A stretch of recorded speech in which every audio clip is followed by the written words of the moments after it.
The sinister truth behind the vanishing hitchhiker begins on a rain-slicked road, the kind where headlights carve through fog like blades, and every mile feels older than the last. For generations, people have sworn they saw her, a quiet girl in a soaked dress, asking for a ride home, then vanishing before the car ever stopped. It sounds like a myth, another ghost story told to frighten travelers. But what if it wasn't? What if her disappearance was only the beginning, and the real ghost was never her? Before we start, make sure you're subscribed, more forgotten legends and dark revelations await you here. Leave a like if you've ever driven at night and felt that shiver, that sense of being watched from the back seat. Tonight, we'll trace the legend back to its roots, to newspaper clippings buried in archives, police files marked unexplained, and confessions that never made it to court. Because behind every haunting, there's a truth waiting to be unearthed. And sometimes, the scariest stories aren't about what we see on the road, but what refuses to stay behind us. The rain fell in thin, silver lines, carving restless rivers across the windshield. The hum of an old radio whispered a love song from the 1950s, broken by static. On that empty stretch of road, the driver's headlights caught something pale ahead, a girl standing alone, drenched, clutching her coat as if hiding from the night itself. She looked too fragile to belong there. He slowed down, rolled down the window, and asked if she needed a ride. Her voice trembled like the rain. "Please, just take me home." The car filled with silence as they drove. The girl sat in the back seat, eyes lowered, her reflection flickering faintly in the rearview mirror. Her dress looked old-fashioned, soaked through, as if it had been waiting for decades. The driver tried to make conversation, but her only words were, "My parents will be worried." A chill ran through him. The radio fizzed, and for a moment he thought he heard her humming the same tune playing from the static. He blinked, uneasy, but said nothing. As they neared a small white house on the edge of town, she suddenly leaned forward. "Stop here," she whispered. The driver nodded, pulling over by the gate. He turned to tell her they'd arrived, but the back seat was empty. The car door hadn't opened. Her coat still dripped on the seat, but she was gone. For several seconds, he sat frozen, his breath clouding the glass, trying to convince himself it was a trick of the rain, of exhaustion, of loneliness. The next morning, unable to shake the feeling, he drove back to that same road. The fog hung low, and the house looked abandoned. When he knocked, an elderly woman answered. Her eyes widened when he mentioned the girl's name. "You must be mistaken," she said softly.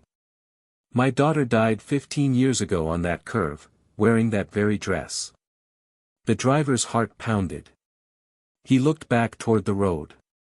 The same bend, the same rain, as if time had never moved at all. He left the house trembling, headlights cutting through the fog once more. But as he drove, something caught his eye, the passenger mirror glimmered faintly. A small, wet handprint pressed against the glass from the inside. It hadn't been there before. He swallowed hard, turned up the radio, and kept driving. The voice of the singer faded into static again. And somewhere between the noise and the rain, a whisper echoed through the car, "You took the wrong road." In the years that followed, the story spread like wildfire. Truckers whispered it over late-night coffee in dusty diners, teenagers repeated it at bonfires as a dare to drive the haunted stretch alone. Newspapers in the 1940s called her the vanishing girl of Route 66. Each retelling shifted slightly, sometimes she wore white, sometimes blue, sometimes she left a wet ribbon behind. Yet the feeling was always the same, a chill that said the road remembered what people wanted to forget. The legend had stopped being a story. It had become a mirror. Sociologists later traced the earliest accounts to the years after World War II, when grief and guilt haunted American highways almost as much as ghosts. Too many soldiers came home, but not everyone did. Families built roadside shrines with photos of young faces lost to wrecks or war. Drivers saw shapes in the mist and called them her. Maybe she wasn't one girl at all, maybe she was all of them. The hitchhiker became a symbol of the nation's buried sorrow, a collective haunting born from empty passenger seats. Every town had its own version. In Chicago, she appeared near a ballroom fire where dozens had died. In Los Angeles, she vanished at dawn before a bus stop. But one detail remained constant: she never asked for money, only a ride home. The simplicity of her request made it believable, almost sacred. And that's why people kept seeing her. The legend grew stronger with each retelling, feeding on attention, fear, and guilt. But not every version was innocent. Some spoke of men who never returned after giving her a ride. Then came the first documented case. In 1939, Illinois police recorded a witness statement from a man named James Wilson who claimed to have picked up a girl matching the description exactly. When officers followed him to the address she'd given, an elderly couple confirmed it: she had died in a crash 10 years earlier. The file was marked unexplained. But something stranger followed. The man refused to drive again, saying the girl had whispered his name before disappearing. None of the papers mentioned how she could have known it. By the 1950s, the legend wasn't just folklore, it was a warning. Radio hosts played eerie reenactments, claiming to have real interviews with survivors. Movie theaters turned the tale into midnight features. The face of the hitchhiker appeared on pulp magazines beside headlines like, "She waits on every road." But one version still frightened even the skeptics: a case where the roles were reversed. The ghost, they said, wasn't the girl at all. It was the driver. Long before American highways cut through cornfields and deserts, Europe told stories of travelers who met the dead along their journeys. In Old English folklore, they were called the restless guests, spirits seeking rides to churches or crossroads to atone for unfinished sins. In Ireland, they appeared as maidens soaked by rain, asking for warmth before fading away. These tales migrated quietly with settlers to the New World, blending with the rising age of automobiles. When roads replaced cobblestone paths, the ghosts simply changed their routes, but not their purpose. One of the earliest modern accounts came from rural Illinois in the 1930s. A sheriff's report described a driver who claimed to pick up a girl named Mary Collins. She vanished near her family's farm, and when he returned the next day, the sheriff himself confirmed her death years prior. Skeptics dismissed it as small-town hysteria, until the sheriff, Thomas Avery, filed his own report 2 weeks later. He claimed to have seen the same girl standing in the rain at the same curve. The next night, Avery disappeared on patrol. His car was found idling, doors open, headlights still on. The case never reached the papers, but fragments of Avery's notes survived. In one margin, written hastily, were 5 words: "She asked if I remembered." Historians later questioned whether this note was even real, but one detail stood out: the handwriting matched another signature found in the driver's statement. It was the same man. Some now believe the sheriff and the driver were the same person, trapped between confession and denial, retelling the story until he could live with it. The legend's roots began not with haunting, but with guilt. By the time folklorists documented the story decades later, witnesses described seeing not just the girl, but a man following her from a distance, a figure in a raincoat, silent, watching. Locals called him the keeper of the road. Some said he warned drivers before they crashed, others claimed he caused the accidents himself. In one version, he wasn't protecting the girl but searching for her, forever repeating the drive that ended both their lives. The lonesome roads of Illinois became less about ghosts and more about echoes that refused to die. One chilling discovery tied it all together. When the archives of the Illinois State Police were digitized, researchers found that the address written in the original 1939 report, the home of the dead girl, was identical to the one listed decades later by another man who claimed to see her. The names had changed. The handwriting hadn't. Every signature, every report, traced back to the same source: James Wilson. The man who started it all. The man who swore he had never told the story twice. Every story that refuses to die hides a truth people aren't ready to face. In the Vanishing Hitchhiker's tale, the car is not merely a vehicle, it's a confession booth on wheels. The driver's seat becomes a place of judgment, where light and darkness share the same rearview mirror. The rain outside muffles what the mind tries to silence: regret. The hitchhiker's presence feels less like haunting and more like remembrance.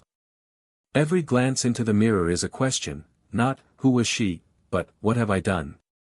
Folklorists often note that ghosts don't appear to strangers, they appear to witnesses who carry a burden. The recurring image of the girl stepping into the road may symbolize an unresolved memory forcing itself into sight. In psychology, this is called repetition compulsion, the mind's way of replaying guilt until it finds peace. The driver may not fear the girl at all, he fears the moment that created her. The legend becomes therapy disguised as terror, and the haunting becomes the echo of confession. Even the storm itself becomes part of the symbolism. Rain in these stories isn't random weather, it's baptism, cleansing, punishment. In nearly every version of the legend, the ghost appears only during rain. As if water, the oldest symbol of rebirth, is the bridge between worlds. It washes the road, but never the memory. That's why the driver keeps returning, because the rain doesn't stop. And each drop carries a face he can't forget. The mirror, though, is the cruelest symbol of all. The girl's reflection never blinks because it isn't hers. It's his. The rearview mirror shows not what's behind the car, but what's inside the conscience. When he looks and sees her face, he's not witnessing the supernatural, he's seeing the moment he crossed the line, perhaps drunk, distracted, or lost in grief. The legend never needed a ghost, it needed a reason to exist. A story to bear the weight he couldn't. Some versions of the tale end with the driver vanishing next, as if he trades places with the spirit he once feared. Maybe that's why people still see her on the road, because she isn't alone anymore. Perhaps she never was. The mirror always shows two faces now, one fading, one learning to accept the past. And maybe, just maybe, the real question isn't who disappeared that night, but who survived. As dawn creeps over the horizon, the road looks harmless again, just cracked asphalt and fading white lines stretching into nowhere. Yet for those who know the legend, the silence carries weight. The Vanishing Hitchhiker was never a story about ghosts. It was about guilt, memory, and the need to believe that redemption might still exist for the ones who drove too far and never looked back. The girl's request for a ride home wasn't about destination. It was about forgiveness, a return to a peace long lost. Historians, skeptics, and believers all agree on one thing: the story endures because it tells the truth that reality hides. Every driver has seen something flicker at the edge of their headlights, a memory, a regret, a shadow of what they wish they could change. The legend simply gives it a face. The rain, the road, the mirror, they're stages where guilt performs its endless play. The ghost doesn't disappear because she was never meant to. She is the consequence that refuses to be buried. The final reports on James Wilson never revealed much. Some say he moved away, others that he vanished without a trace. But in 1957, another driver reported seeing a man on that same road, coat soaked, eyes hollow, walking beside a young woman who matched the old descriptions. When police arrived, there were only tire tracks, leading nowhere. Maybe Wilson finally found what he was chasing. Or maybe the road took them both, sealing their story in eternal motion. Every telling of the Vanishing Hitchhiker ends differently, but they all whisper the same question: what follows us after we leave someone behind? Maybe that's why the story clings to our culture like mist, because deep down, everyone has their own unfinished road.